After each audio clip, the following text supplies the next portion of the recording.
last night did not suck. Which feels kind of weird to say given the fact that the last few nights have been really difficult sleeping wise. And really the last few weeks with, colds, intense leg pains, bunch of mucus and coughing that comes as a result of that, it's just been pretty intense. And as you may know, well, I mean, we've all had bad nights, and we know that, you kind of feel like crap after that. It takes you a couple of days to recover. When that happens for multiple days or multiple weeks, especially when you're fighting something as intense as cancer, it just takes that much more of a toll.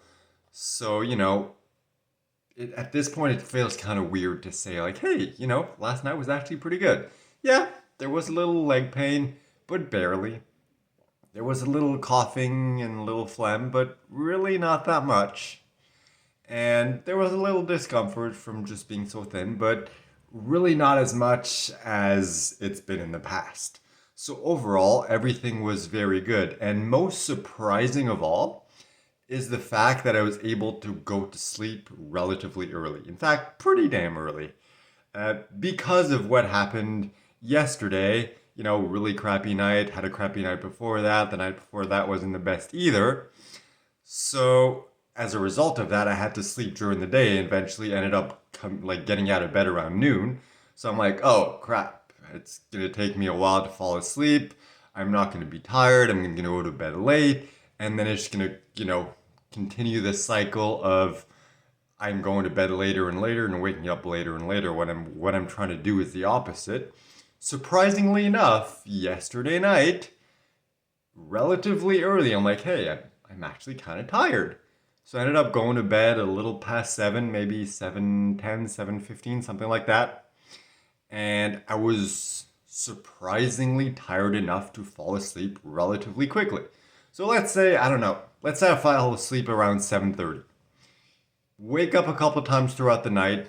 That's normal at this point. But really not as much as the night before. And, ended up sleeping till 8 a.m. I woke up a little past 8 this morning. The only downside about last night was there was a period of about 2 hours. So I woke up around 3, something like that. And between 3 and 5, I wasn't able to go back to sleep. Probably because I went to bed really early, which, gives me more time to sleep. And there's that period where your body's like, all right, I'm rested enough that I'm okay. Obviously, I need more rest. I want more rest, but it's not quite enough to, in the middle of the night at that point, fall back asleep. So there's a period of about 2 hours where I was just in bed. It wasn't like, when you're like in bed and you toss and you turn and it's just like frustrating. You're like, I just want to go back to sleep. It wasn't that. It was just like, well, I can't sleep, so let's just relax in bed and, let your mind drift and just, yeah, just be relaxed. So it really wasn't that bad.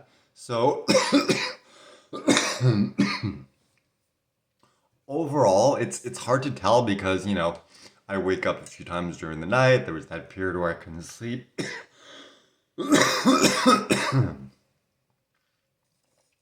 So it's hard to tell exactly how long I slept, but at least 10 hours, maybe 11, depending on, when I did wake up, let's say to go to the bathroom.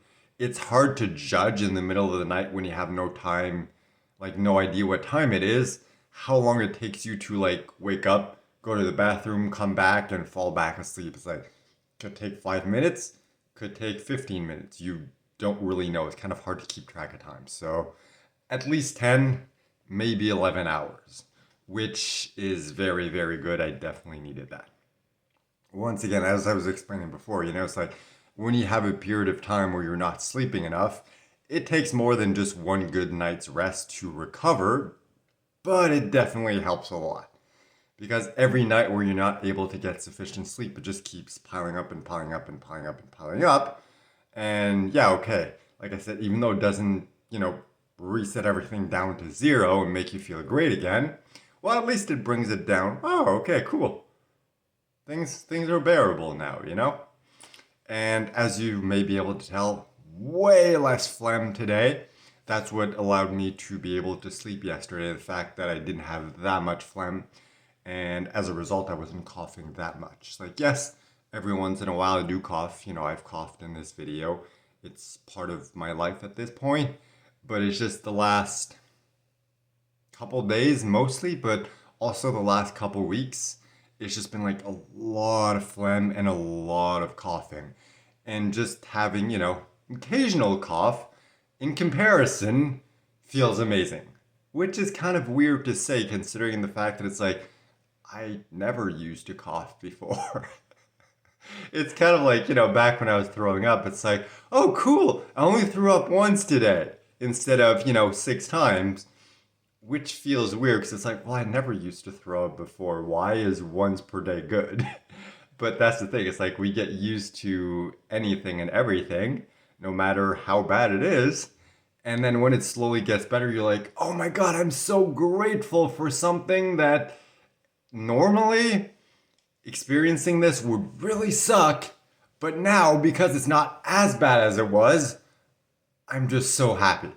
And it's a strange feeling to have, but it's also wonderful at the same time. And it's those precious moments that you have to cherish because when you're going through something this intense, you never know what's around the corner. You never know if things are going to get better, things are going to get worse, or remain stable for a while. So it's very, very important to maximize those moments. So that's been my update for the day. Feels kind of weird at this point saying, hey, I had a pretty good night. But definitely a good thing. So thank you for watching, and I'll talk to you in the future.